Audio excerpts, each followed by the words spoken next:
Hey there, political nerds. It turns out that people with different ideologies are looking at the world differently. Ha! Surprise, surprise. What do you see when you look at these faces? Are these people aggressive, or are they just hanging out? Scientists looking at people's politics and their political views found that one side is more motivated by emotional processing and the other is more inclined to process conflict rationally. You want to guess which one is which? Because I'll tell you about it in 15 seconds.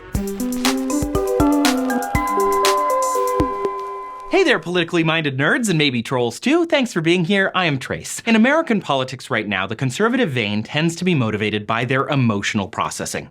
This is likely in part to how politics is being presented as much as their internal reaction. Meanwhile, the more liberal vein of our political system, again, right now, tends to process their conflict rationally. That is, they're using logic and reason. How do we know this? Brain scans and correlations. This isn't to say that conservatives aren't logical or liberals aren't emotional. We all know that that's not true. People contain multitudes, but your brain isn't a homogeneous lump of thinking meat. It's divided up into structures that have specialized into different functions. In the olden days, back when cocaine was medicine, the only way to figure out what was happening in a person's head was to wait for them to die and then, get to slicing. But since the 90s, imaging technologies have let us peer into the mind while it's still alive and kicking, or pumping, really.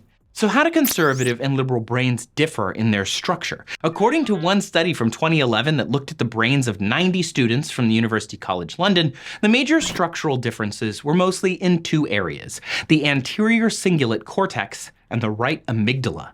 The ACC is associated with empathy and emotion, impulse control and decision-making. It monitors conflict and uncertainty. Self-identified liberals tended to have more gray matter in the anterior cingulate cortex. More gray matter doesn't mean that it's better. It doesn't mean anything other than it's a bit bigger. And that means that that person is using that part of their brain a little more robustly. This leads researchers to speculate that liberals may be more tolerant of things like ambiguity and uncertainty, and more open to changing habitual responses to stimuli. That essentially means that liberals may be open to changing how they're responding to a situation that they've already responded to. So they might respond to it differently this time because they're presented with new information. Or they might react a little differently because the uncertainty isn't as discomforting. Meanwhile, the amygdala is associated with processing emotions, good and bad. But the right side in particular is more involved in processing fear and pain. In scans of self-identified conservatives, these imaging studies found a tendency for more gray matter in the right amygdala in conservative brains. Other research has shown that larger amygdalae are associated with a desire to maintain the status quo, but also processes fear more strongly. And other studies show that conservative participants were responding more aggressively to threatening situations than liberals. And when shown pictures of ambiguous expressions, the people with larger right amygdalae tend to perceive those people as more threatening and dominant, even though the expressions are, again, neutral. Basically, what these two studies are saying is liberals process uncertainty a little differently, and they're okay with changing their responses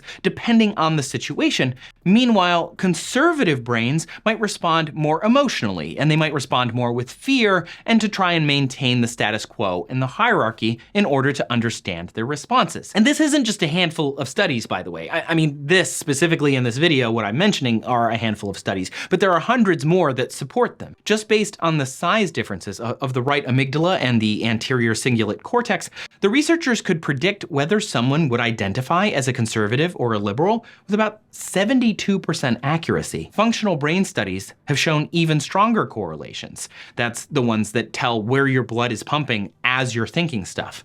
Gambling is an apolitical activity, typically. And on the outside, liberals and conservatives might show off the exact same behavior. As we would say in psychology, they're presenting the same behavior, but if you scan their brains, you could learn a lot. While gambling, liberals activate the left posterior insula, a region associated with awareness of their body's feeling. For conservatives, again, it was the right amygdala. It just lit up like a firecracker. Just looking at the activity, researchers could predict a person's politics with 83% accuracy. And remember, they're not doing a political thing. They're gambling. None of these are necessarily inborn traits, by the way. The brain is plastic, meaning it can change over time. More gray matter in an area simply means that that person has has been using that part of their brain more, like a muscle. If you go and lift a bunch, then you're gonna end up with bigger biceps or a larger booty, whatever it is that you've been targeting. What does all this mean? It means that broadly speaking, people who identify as liberals and conservatives would have to work to change their opinions.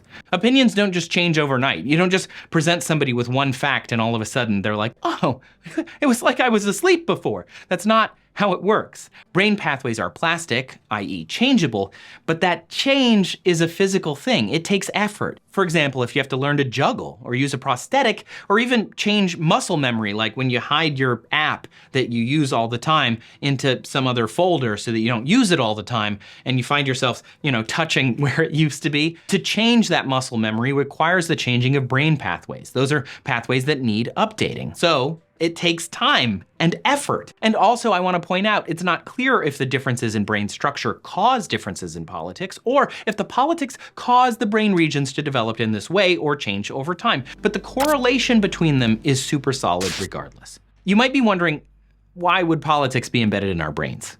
We didn't evolve to be political. It's a function of our broken society. I'm just gonna stop you right there because that's not true at all. We totally evolved to be social, and in any social group, there's politics. Even non-humans have politics. It just doesn't look like ours. Evolutionary biology is not my favorite discipline, but it is one that is looking into this. Dr. Darren Schreiber, author of the book Your Brain is Built for Politics, believes your brain is built for politics. He points to functional imaging taken of people who were engaged with politics compared to people who weren't, basically political junkies. But before we can explain it, let me back up. You need to know what the default mode network is. It's a set of systems in the brain that are active during passive tasks. Things like remembering stuff or thinking about your future, letting your mind wander. All of those would activate the default mode network in your brain. So when Dr. Schreiber asked questions about national politics to people in an fMRI machine scanning their blood flow as they're doing it, politics junkies' default mode network was active. It's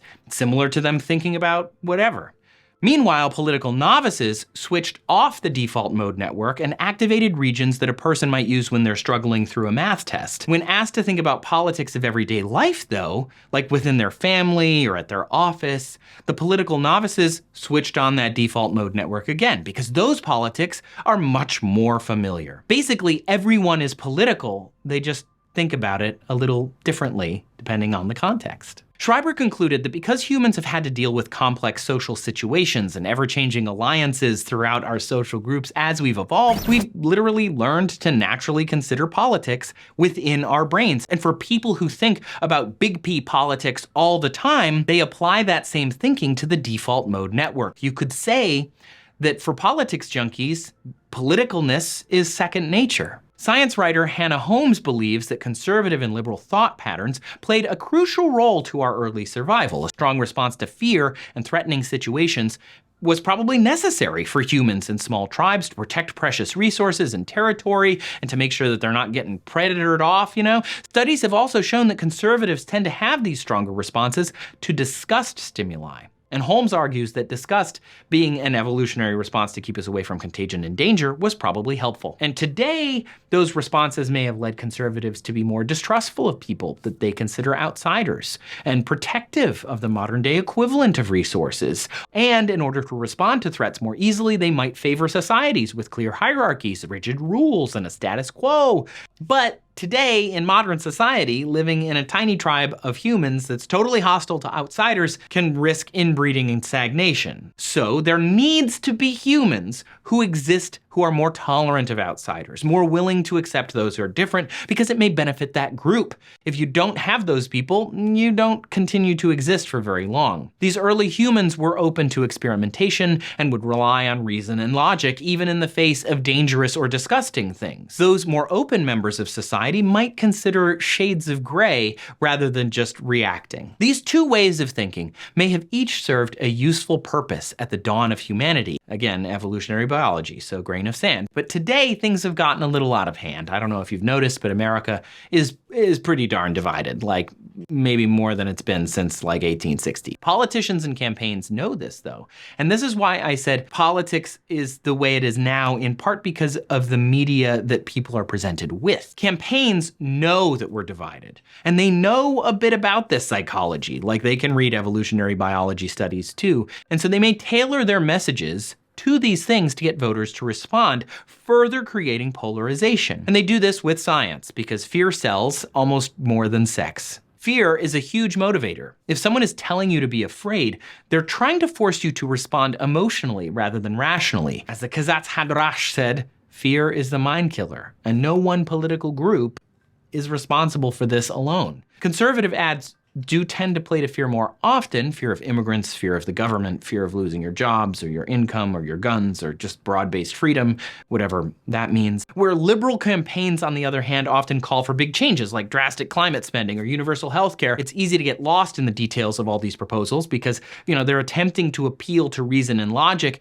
and that doesn't always work because it's not an emotional appeal. It's not an easy answer where I just react to it. I have to actually think it through. But they can package those in fear as well. The problem is, while campaigns are getting better at talking to their own voters, people who don't already agree are increasingly turned off by that very targeted messaging. And this is why, as I see it, we're getting worse at talking to each other. We're tending to think that the arguments that convince us will convince everyone. But something that I've said in the YouTube world: you are not your audience. Think about who you're talking to and how you have to talk to them. The best way to do that is just to ask questions. If you disagree with someone politically, ask them questions. Don't tell them your thoughts, ask them theirs and start a conversation. Because as we've seen, our brains are processing and prioritizing information differently, and it will take work and time to change them. Your thinky meat is structured in such a way to help reinforce the norms that you're already using. That doesn't mean that those norms are right. That's just how your brain works.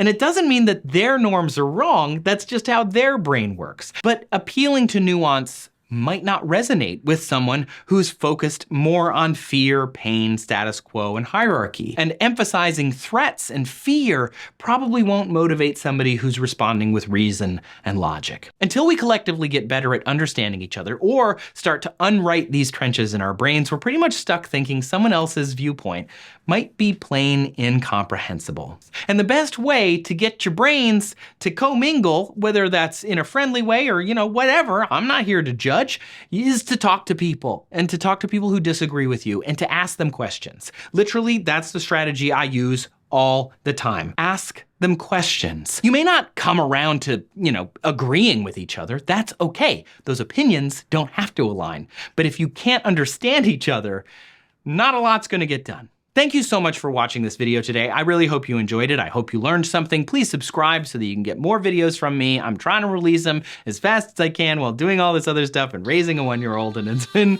a wild year. But either way, I'm Trace. I really appreciate you being here today. No matter who you vote for, make sure that you get out and vote and support our political systems. Thank you again for being here. Come follow me on Twitter or Instagram. I'm at Trace Dominguez. Support the show here on YouTube, on Patreon, on Twitter. I have super follows now. That's kind of fun. You can do whatever you want, wherever you want, and support the show. Thanks so much. I'm Trace. I'll see you in the future.